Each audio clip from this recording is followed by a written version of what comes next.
Distinguidos doctores y amigos, me da mucho gusto comparecer ante ustedes para conversar brevemente acerca de las epidemias tempranas en la isla de Santo Domingo. Y me gustaría comenzar mencionando uno de los debates más fértiles de la moderna historiografía latinoamericanista, que sin embargo sigue siendo el que posee más interrogantes sin respuestas. Me refiero a las discusiones académicas que se han suscitado durante más de medio siglo acerca de las posibles causas de la llamada catástrofe demográfica que afectó a todos los pueblos indígenas desde la llegada de Colón a las Antillas hasta bien entrado el siglo XVII. Pese a los desacuerdos en torno a esas causas, hoy existe ya un consenso entre los historiadores en el sentido de que esa catástrofe demográfica se debió principalmente a la difusión de enfermedades del llamado Viejo Mundo desconocidas entre los pueblos aborígenes y contra las cuales estos no habían desarrollado inmunidad. Hubo regiones como México, Centroamérica y los Andes, en donde las enfermedades europeas fueron responsables de la pérdida de más de las 4/5 partes de la población nativa en el curso del siglo XVI.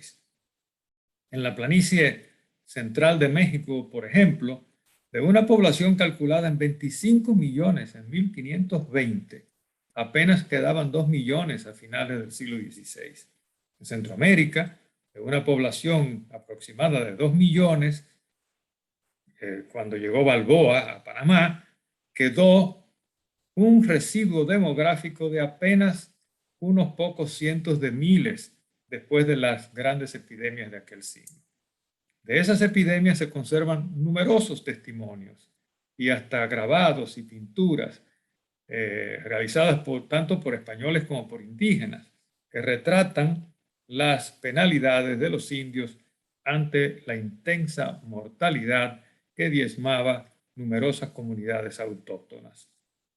En algunos casos, las enfermedades y sus síntomas eran conocidos por los europeos que penetraban en el Nuevo Mundo, como fue el caso de la viruela, pero en otros, las manifestaciones externas dejaban perplejos a los conquistadores que también fueron afectados por gérmenes para ellos desconocidos, gérmenes americanos. Hoy se dice que el descubrimiento y la conquista de América, al poner en contacto pueblos que hasta entonces habían permanecido separados por milenios, puso en movimiento un intercambio biológico que involucró no solo plantas y animales, sino también gérmenes. Entre los elementos más conocidos de ese proceso que viajaron al Viejo Mundo se mencionan comúnmente el maíz, el tabaco, el tomate, la papa, la yuca, el ají, la piña, por el lado de los alimentos. Pero en corriente inversa, los especialistas señalan la distribución por toda América del caballo, la vaca, el cerdo, las gallinas, las ovejas, el perro, el gato, entre otros. Y cada una de estas especies, junto con los seres humanos, fueron portadores de microorganismos patógenos que en ocasiones provocaron grandes epidemias entre las poblaciones aborígenes.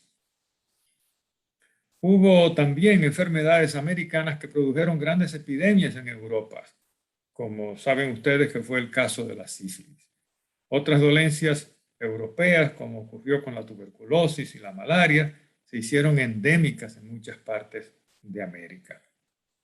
A ese proceso de doble vía que llegó a alcanzar una dimensión planetaria, se le llama hoy, siguiendo la frase del historiador norteamericano Alfred Cosby, el intercambio colombino, the Columbian Exchange. En el caso dominicano, el intercambio de gérmenes se hizo visible desde los primeros días de la llegada de los españoles, pues no bien comenzaron Colón y sus acompañantes a construir la villa de la Isabela en el norte de la isla, cuando empezaron a manifestarse las enfermedades en ambos grupos, tanto europeos como taínos. Por el lado español, hay numerosos datos sobre el fenómeno, pero no sobre sus causas. Colón mismo cayó enfermo entre enero y marzo de 1494 y estuvo postrado durante varias semanas con calenturas, llegando incluso a perder la vista temporalmente y quedar incapacitado para escribir durante más de 2 meses. Pese a la singularidad del caso, por tratarse del descubridor, Colón no fue el único doliente. Dice el cronista Bartolomé de las Casas, cuyo padre estaba en la Isabela en esos momentos y fue testigo de esa primera epidemia, que, y estas son palabras de las Casas, que comenzó la gente tan de golpe a caer enferma y por el poco refrigerio que había entre los enfermos, a morir también muchos de ellos, que apenas quedaba hombre de los hidalgos y plebeyos, por muy robusto que fuese, que de calenturas terribles enfermo no cayese. A esa enfermedad, que según el médico de la expedición, Diego Álvarez Chanca, causó muchas muertes, Colón mismo la describió como modorra con calenturas, atribuyéndola al mudamiento de aires e aguas y al cambio de alimentación. ¿Qué germen pudo haber causado tanta morbilidad y mortandad tan rápidamente entre los españoles? No lo sabemos con exactitud, pues hasta hoy nadie ha podido determinarlo con certeza y a reserva de los mencionados síntomas no quedó otra descripción de la epidemia aparte de que fue súbita y virulenta y con una alta tasa de mortalidad. Un solo dato mencionado por Colón da a entender que tal vez no fue una sola enfermedad la causante de tanta morbilidad y mortalidad entre los españoles e indios, sino varias, y que una de ellas pudo haber sido la malaria. Colón mencionó en una ocasión las fiebres tercianas, las cuales hoy sabemos que son producidas por el Plasmodium vivax y por el falciparum. Que aquello fuese malaria es una posibilidad porque también existía en la isla, como en muchas partes de América, una amplia población de mosquitos anófeles. Hay por lo menos 2 historiadores que así lo creen.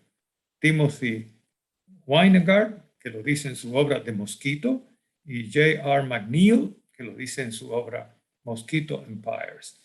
Ambos recuerdan esas fiebres tercianas mencionadas en los primeros días de la conquista.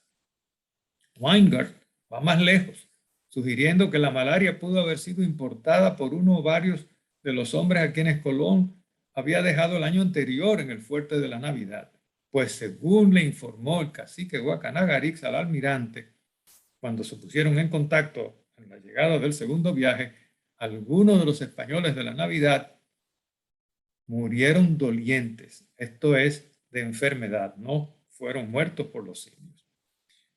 Aparte de la hipótesis de la malaria como causante de esa primera epidemia, a finales del siglo pasado, en vísperas de la celebración del 5º centenario del descubrimiento de América, un médico español llamado Francisco Guerra avanzó otra tesis que ha generado un gran debate entre médicos, historiadores y epidemiólogos, pues Guerra se aventuró a decir que esa primera oleada de fiebres, modorra y muertes en la Isabela se debió a un brote de fiebre porcina entre los españoles, que luego pasó a la población taína.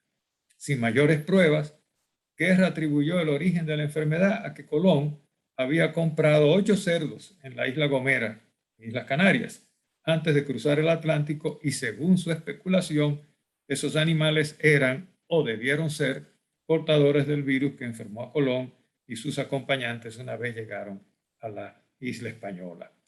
La tesis de Guerra ha sido muy criticada y muy cuestionada desde entonces, porque este médico nunca logró explicar por qué los españoles que convivieron durante más de un mes en alta mar con esos cerdos no enfermaron entonces durante el viaje.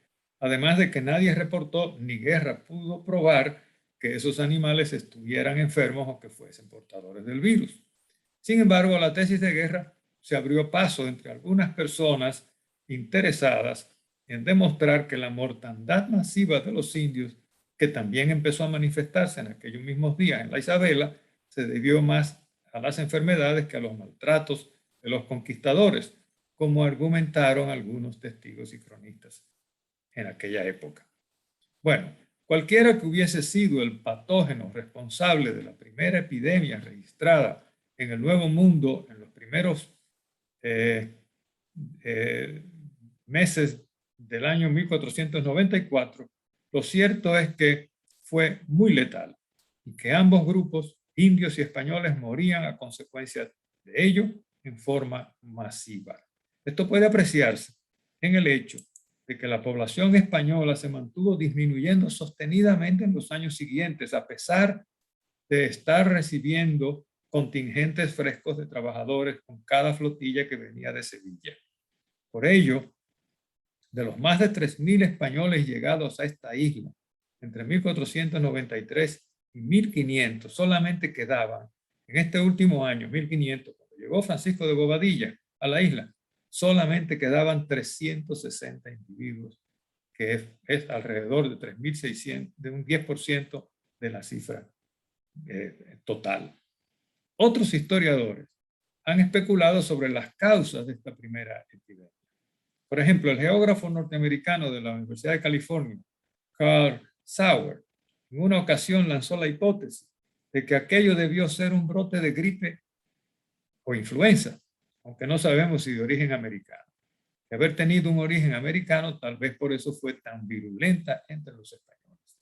Si esa epidemia fue de influenza importada por los europeos y de estos pasó a los indios, entonces debió ser una cepa de alta letalidad, pues por lo que dicen los cronistas, esa epidemia arrasó en pocos años con más de 1/3 de la población aborigen que habitaba en el centro de la isla. Gripe, influenza, fiebre porcina. Bueno, hasta hoy todas son causas hipotéticas, como lo es una reciente sugerencia del famoso especialista en epidemiología histórica, Nobel David Cook, quien especuló que también pudo haber sido un primer brote de viruelas. Esta última hipótesis sería plausible si existiese alguna descripción de las manifestaciones externas de la viruela en las crónicas, como sí la hubo más tarde, algo que mencionaremos más adelante, pues la viruela era una enfermedad muy distinguible que los testigos describían como pestilencia o viruela propiamente dicha, y normalmente se referían a las pústulas que afectaban a los que se manifestaban en los enfermos. En aquellos tempranos años de la colonización, ninguna crónica se refiere a la viruela como enfermedad que afectara a algún indio o español en la isla española antes de la llegada de Nicolás de Obando en 1502. De lo que sí hablan las crónicas, y lo repiten una tras otra, es de la enorme mortandad, repetimos, entre los indios a partir de la llegada de Colón a la Isabela en 1493. Pero, lamentablemente, no describen, como hemos dicho, los síntomas clínicos y las veces en que se refieren a ellas, las mencionan como calenturas y fiebres. No mencionan las pústulas de la viruela. El cronista Pedro Mártir de Anglería, por ejemplo, refiere que durante aquellos años, que son los años del gobierno de Colón, antes de la llegada de Bobadilla y Obando, que durante aquellos años los nativos caían enfermos, dice Pedro Mártir de Anglería, como rebaño de un ganado infectado, y que a poco de llegar los españoles a la Isabela, más de 50.000 indios habían muerto de hambre por haber abandonado las siembras para huir de los españoles. Por mucho tiempo se ha debatido sobre si la gran mortandad indígena era causada por los maltratos y el hambre, más que por las enfermedades. Pero hoy sabemos que las enfermedades jugaron un papel importante en una población desnutrida, pero la identificación precisa de esas enfermedades en aquellos tempranos años, repetimos, ha sido un tema muy elusivo, porque los cronistas fueron muy parcos en describir síntomas. Veamos lo que dice Las Casas cuando se refiere a la llegada de Nicolás de Obando a la isla. en 1502. Según las casas, en los 31 barcos de la flota de Obando vivieron más de 2.500 personas. Hay historiadores modernos como Esteban Mira Caballos, español, que dicen que no fueron más de 1.200. Pero en fin, que de estos inmigrantes, ambos coinciden, en las primeras semanas murieron más de 1.000, dice las casas, que estaba ahí, de calenturas y fiebres. En palabras de este cronista, aquí lo cito, comiénzanse a morir en tanto grado que a enterrar no daban las manos de los clérigos. Murieron más de los 1.000 de 2.500 y los 500 con grandes angustias, hambres y necesidades quedaban enfermos. ¿Qué eran esas calenturas y fiebres? No lo sabemos, pero lo que sí está claro en todas las crónicas es que los indios no escapaban de las enfermedades. Por la virulencia, algunos han pensado que pudo haber sido sarampión o tabardillo, como también se le llamaba, pero no hay pruebas concretas como sí las hubo más tarde en el continente, donde el sarampión causó amplios estragos. En relación con los indios, Bartolomé de las Casas, que fue uno de los que llegaron con Obando, como hemos dicho, atestigua en un pasaje de su Historia de las Indias, y aquí lo cito, que así se fueron consumiendo las multitudes de vecinos y gente que había en esta isla, que según el almirante escribió a los reyes, eran sin número, como arriba en el primer libro queda de dicho, y en tiempo de los 18 años de aquel gobierno, el Obando, perecieron más de las 9 de 10 partes de los indios. De aquí pasó esta red barredera a la isla de San Juan, Puerto Rico, y a la de Jamaica, y después a la de Cuba, y después a tierra firme. Y así se cundió e inficionó y asoló todo este orbe. Como es bien sabido, para atender a los enfermos españoles, en 1503 Obando ordenó construir un hospital con el nombre de su santo, San Nicolás. Para los indios, considerados entonces como un recurso natural, no había hospitales y eran dejados morir en sus comunidades, en las minas o abandonados en los montes a donde huían para escapar de la esclavitud de las encomiendas. Consecuencia, para 1508, la población aborigen de la isla había caído a menos de un 10% de su monto original. De manera que en ese año apenas quedaban unos 60.000 indios, según un conteo que se hizo. El impacto del choque con los europeos fue tal que ni siquiera la importación de unos 40.000 indios de las islas vecinas entre 1508 y 1513 pudo detener el colapso de la sociedad aborigen.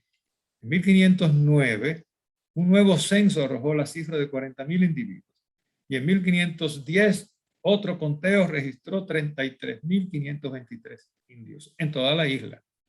Familias enteras desaparecían día tras día. Muchas se suicidaban en masa, eso está muy consignado en las crónicas, y en numerosos casos mataban a sus propios hijos para que no crecieran en esclavitud. Aquellos que huían a los montes morían de hambre y de frío en las montañas. Entre tanto, los españoles acentuaban las mudanzas de comunidades enteras para suplir con mano de obra a las minas que perdían sus trabajadores de la noche a la mañana. Ante esa catástrofe, las autoridades coloniales ordenaron un nuevo censo de indios en diciembre de 1514 para repartirlos de nuevo entre los encomenderos y dueños de minas, y el resultado fue desalentador. Apenas quedaban en las últimas comunidades aborígenes 26.334 individuos. Para entonces ya era evidente que los indios desaparecían en breve tiempo, pues entre esos 26.000 y tantos indios solamente quedaban 1.592 niños, lo cual indica que la moribunda sociedad aborigen había perdido ya su capacidad de reproducción y reemplazo generacional. En los 3 años siguientes, la población indígena se redujo en más de la mitad, pues cuando los españoles hicieron un nuevo conteo en 1517, apenas pudieron registrar 11.000 indios, los cuales fueron golpeados en diciembre a ahora sí, por una epidemia nueva, menos dramática que las anteriores, pero más famosa. Un brote de viruela que en poco tiempo redujo su número a solo 2.500 individuos. Esa primera epidemia de viruela está muy bien documentada, tanto en crónicas como en documentos oficiales e historias coloniales escritas en el mismo siglo XVI. De Santo Domingo, el virus pasó a Cuba, de aquí pasó, de esa isla pasó a México, y ese germen en México fue un agresivo aliado biológico que contagió a la mayoría de la población aborigen y contribuyó al derrumbe del Imperio Azteca a raíz de la invasión española liderada por Hernán Cortés. A partir de entonces, la viruela se difundió por toda América y continuó visitando la isla española con brotes esporádicos, acaecidos ocasionalmente. Cuando surgía uno de esos brotes, cundía el pánico entre los colonos españoles, aunque, curiosamente, las autoridades generalmente notificaban a sus superiores en Sevilla que la mortandad por viruelas era más aguda entre esclavos africanos que entre la población europea. ¿A qué se debía esa diferencia de vulnerabilidad entre ambos grupos humanos? Yo personalmente no lo sé, pero lo que sí sabemos es que durante los 450 años siguientes, con lustres o décadas de intervalo, cada vez que la viruela visitaba la isla de Santo Domingo, se llevaba un porcentaje significativo de la población más pobre.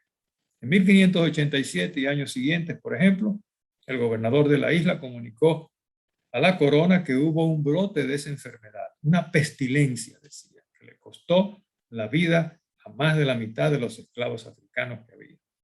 Otra epidemia acaecida un siglo más tarde, 1666, mató más de 1.500 personas, entre ellas 600 esclavos.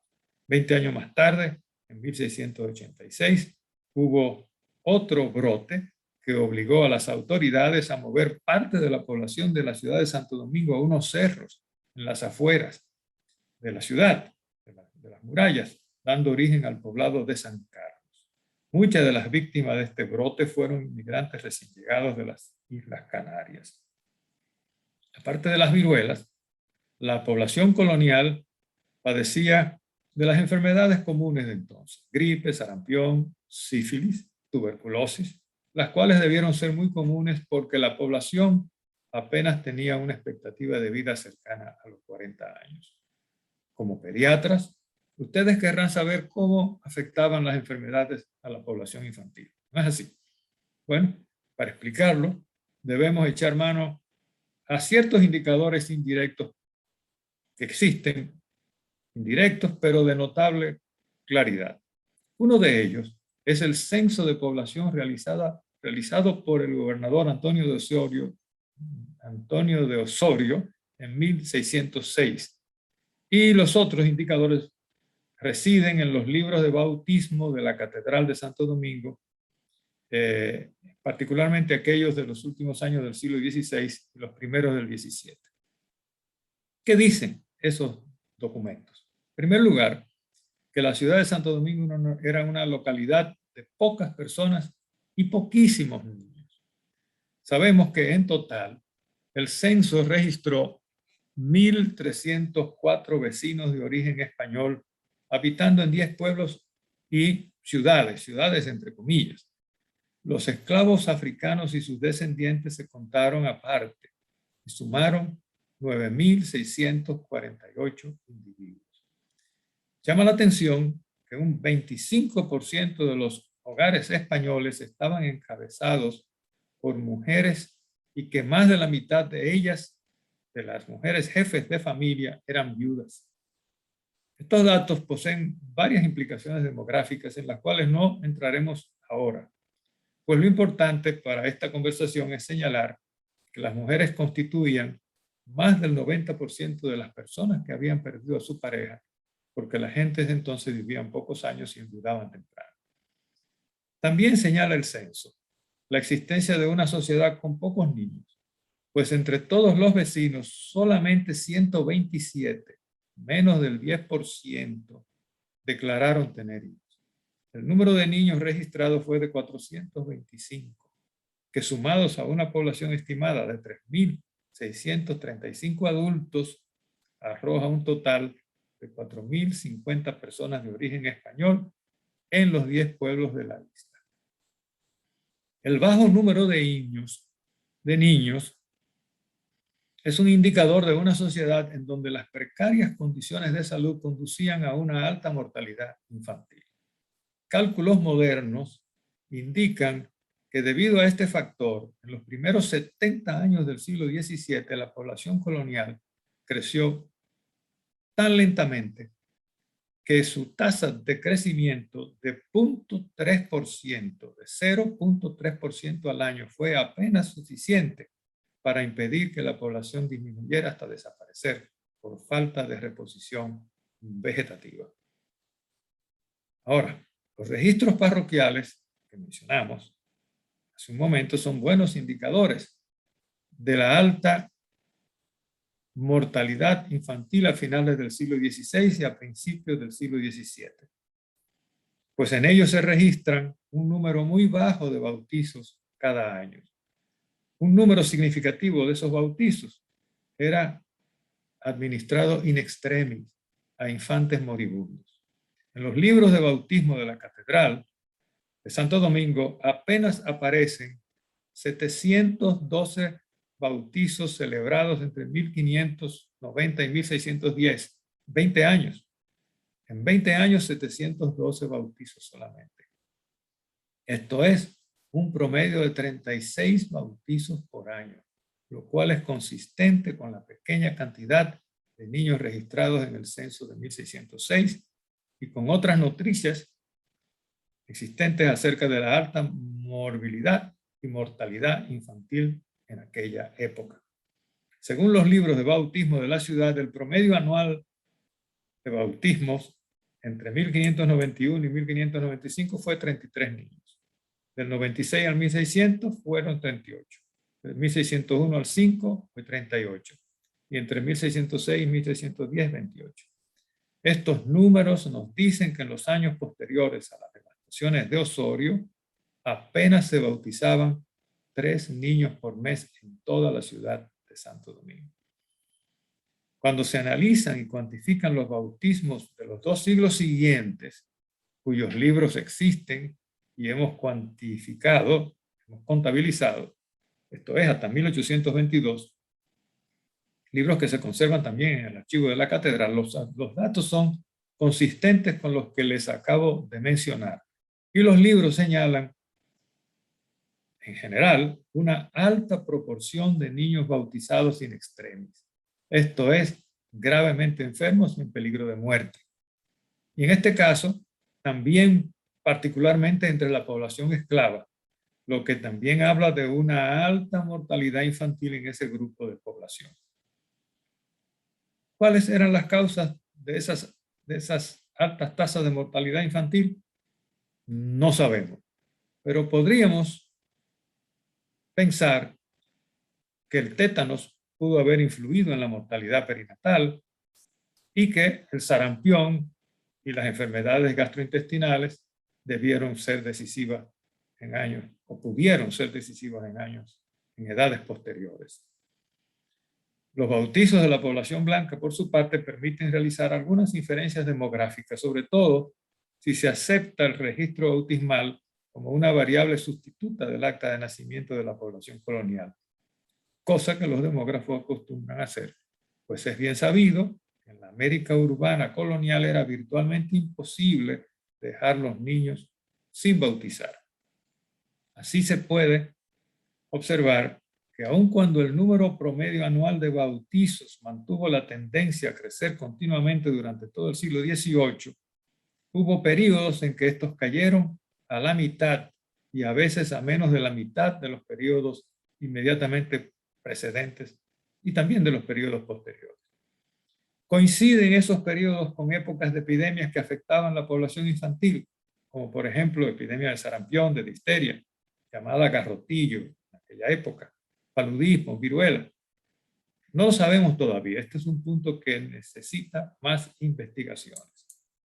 Pero ahora que mencionamos el paludismo endémico desde los primeros días de la conquista, habiendo sido importado desde el Levante español, particularmente desde la región de Valencia, vale la pena detenernos momentáneamente para hablar de lo que podríamos llamar de una manera bien elástica el misterio de la fiebre amarilla. Como todos ustedes saben, esta enfermedad brotó por primera vez en Barbados en 1647. Un barco llegó ahí y contagió a la población. De ahí se extendió a todas las Antillas y al continente americano.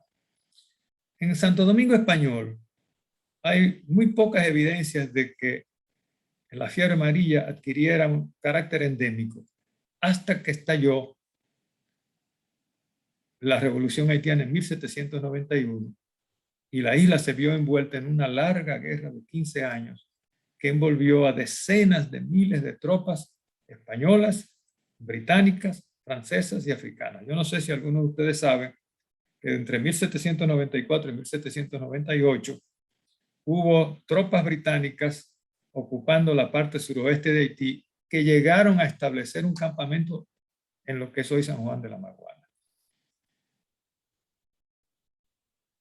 Pasa generalmente desapercibido el hecho de que la derrota que infligieron los africanos haitianos a esos ejércitos europeos fue fruto, además de su resistencia militar y aguerrido espíritu de combate, fue fruto de una epidemia de fiebre amarilla que duró varios años y le costó a Gran Bretaña en esta isla casi 25,000 soldados y a Francia otros 52,000 soldados.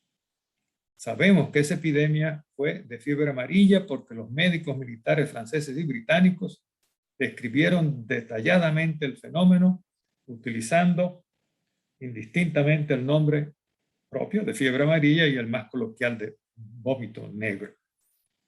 Lo curioso, y de ahí el misterio, es que las poblaciones criollas dominico-española y franco-haitiana, vamos a llamarle a estas como semillas de las naciones dominicanas y haitianas, además de los esclavos africanos que luego se convirtieron en haitianos, no fueron tan afectados por la fiebre amarilla, por lo que esta dolencia dejó de aparecer gradualmente en los documentos históricos a medida que avanzaba el siglo. O sea, no se mencionan en las relaciones de viaje, no se mencionan en las leyes ni decretos, ni en los papeles oficiales o partes militares. Y dejan de mencionarse al principio del siglo XX. De manera que la fiebre amarilla, para el principio del siglo XX, había dejado de ser una amenaza para las poblaciones nacionales de Haití y República Dominicana, contrariamente a la malaria, que sí fue una plaga endémica que todavía amenaza la salud de los dominicanos y los haitianos. Hay quienes dicen que la alta prevalencia de la anemia falciforme de la población haitiana y de ciertos núcleos de la población dominicana, sobre todo aquí en la zona sur, favoreció el desarrollo de cierta inmunidad colectiva al paludismo y a la fiebre amarilla en amplios sectores de la población isleña afrodescendiente. Como no soy médico, no sé cómo responder a ese argumento y por ello les someto el problema a la curiosidad y espíritu de investigación de ustedes, amigos pediatras. Bueno, en el siglo XIX, los dominicanos tuvimos la ocasión de conocer otros brotes epidémicos de alta letalidad. Uno de ellos fue cuando el cólera cruzó el Atlántico y se instaló en las Américas, alcanzando la isla de Santo Domingo a partir de 1852.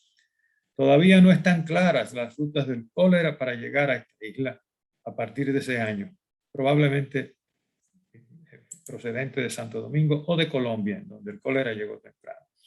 Pero sí sabemos que el vibrio cólera circulaba libremente en los años posteriores a la anexión a España. Pues un paciente mío, el sacerdote Dionisio Valerio de Moya y Porte, sucumbió a esta enfermedad en 1871 mientras viajaba exiliado en una goleta rumbo a Curazao, en compañía de Manuel Rodríguez Objío, por oponerse a ambos, junto con otros patriotas, a la anexión del país a Estados Unidos que negociaba entonces el dictador Buenaventura Báez. Como se acostumbraba en esos casos, su cadáver fue arrojado al mar. Pero al igual que la fiebre amarilla, el cólera dejó de aparecer gradualmente en los anales médicos dominicanos a finales del siglo XIX, hasta que llegó un siglo más tarde, cuando el vibrio entró al país desde Haití, en donde, como todos ustedes saben, fue llevado por un soldado nepalés de las Naciones Unidas en el año 2010. Esta historia es muy bien conocida, no tenemos por qué abundar sobre ella. Ahora, ya que hemos mencionado la anexión a España, de ese periodo podemos decir que las enfermedades fueron, al igual que había ocurrido durante la Revolución Haitiana, fueron las principales fuerzas aliadas que tuvieron los soldados criollos que luchaban para restaurar la República. La guerra que libraron los dominicanos contra España en 1863 y entre 1863 y 1865 para combatir la anexión y restaurar la República costó a España 33 millones de dólares de aquella época y más de 10.000 bajas. No muertos, bajas. En la mayoría de los textos de historia dominicana se consigna esta guerra como una gesta estrictamente militar. Y se pierde de vista que los dominicanos tal vez no hubieran podido ganarla si no hubieran contado a su favor con varios aliados importantes, que fueron el paludismo, el rámpano, la fiebre amarilla y la disentería. Estas y otras enfermedades atacaron desde temprano a las tropas españolas y produjeron grandes bajas entre los soldados invasores, debilitando la capacidad militar de España para sostener el nuevo orden colonial en la recién adquirida provincia de Santo Domingo. En aquel entonces, los médicos no sabían qué causas producían el paludismo y la fiebre amarilla. Eso ustedes lo recuerdan.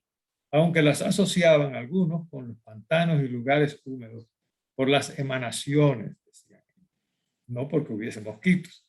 Tampoco tenían una idea de lo que producían las terribles úlceras del rámpano, aunque algunos suponían que se originaban de las picadas infectadas de algunos insectos tropicales. Los diarios e informes de los médicos militares españoles que acompañaron las tropas durante la anexión dieron cuenta detallada de los estragos que producían esas 4 enfermedades en los jóvenes soldados llegados de Cuba, Puerto Rico y España. Algunos médicos llegaron a recopilar estadísticas de morbilidad y mortalidad en los hospitales militares. En una memoria redactada por uno de ellos a principios de 1865 encontramos las cifras de los soldados enfermos de paludismo y fiebre amarilla y de los fallecidos a consecuencia de estas enfermedades durante el año 1864. Esas cifras son reveladoras de las grandes dificultades que tuvieron las tropas españolas para adaptarse al nuevo ambiente tropical.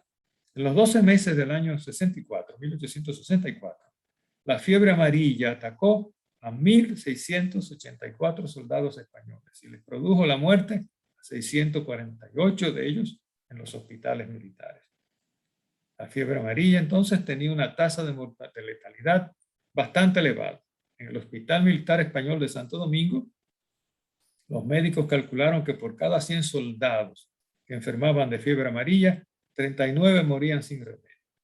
En los hospitales militares del interior del país, la tasa de mortalidad era ligeramente más baja, aunque bastante significativas, pues allí morían 35 de cada 100 soldados enfermos de fiebre amarilla. O sea que de hecho muy poca diferencia entre uno y otro. La fiebre amarilla entonces se convirtió en una epidemia a partir del mes de junio de 1864, pues los hospitales no reportaron ningún caso en los primeros meses de ese año, con excepción de los 3 primeros casos que se registraron en mayo. Un impacto similar tuvo entre las tropas españolas el paludismo, llamado entonces fiebres intermitentes, por los médicos españoles. El paludismo afectó desde el principio a los soldados, particularmente a los que fueron destacados en el famoso campamento de Guanuma, a unos 20 kilómetros al norte de Santo Domingo. Por eso, las estadísticas de enfermos de malaria en el hospital militar de esta ciudad son más altas que las de los demás hospitales del país. Los médicos españoles distinguían entre fiebres intermitentes simples y perniciosas, siendo estas últimas las responsables de muchas muertes entre los soldados. A estas fiebres perniciosas, los médicos militares españoles les atribuyeron el fallecimiento de 437 soldados de los 1.515 ingresados en los hospitales como enfermos graves de paludismo. Entonces, la letalidad calculada para las fiebres perniciosas fue de un 29%.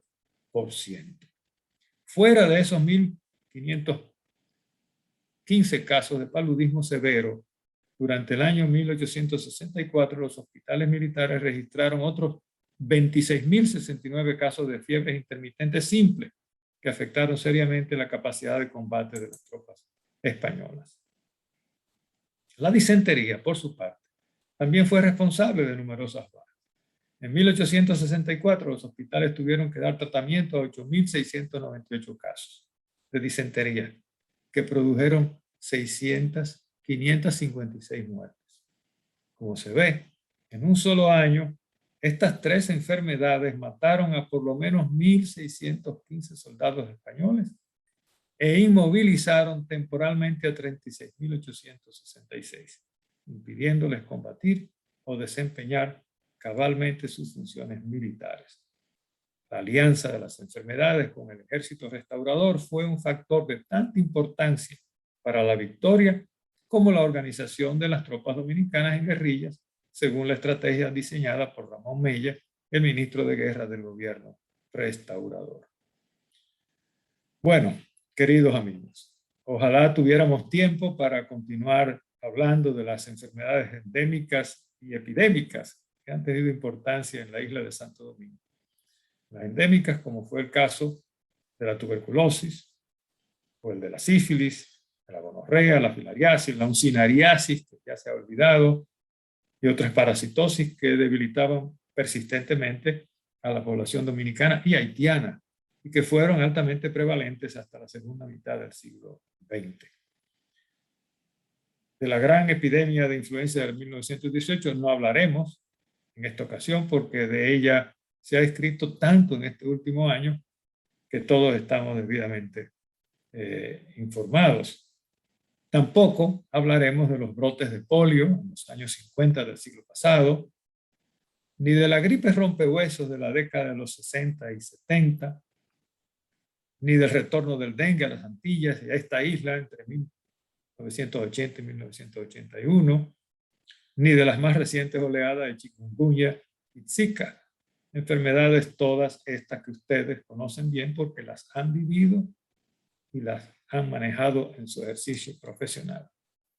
Así que como no tenemos tiempo para ocuparnos de esas dolencias, ni tampoco me atrevo a cometer la osadía de disertar sobre ellas ante ustedes. Por ello creo que ya es hora de cerrar esta rápida ojeada a este vastísimo tema, pidiéndoles excusas por haberlo tratado con tanta superficialidad, con pinceladas tan rápidas, ya que el tiempo disponible para esta conversación no nos permitía abundar en los detalles. Así que antes de terminar, deseo darle las gracias a los doctores Marcos Díaz Guillén, presidente de la Sociedad Dominicana de Pediatría, y José Brea Castillo, presidente del Comité Científico de esta sociedad, por su invitación a comparecer ante ustedes en este 46º Congreso Nacional de Pediatría. Así que, nuevamente, les reitero que estoy muy complacido por haber recibido esta invitación y les deseo mucho éxito en la realización de este importante evento académico. Muchas gracias a todos.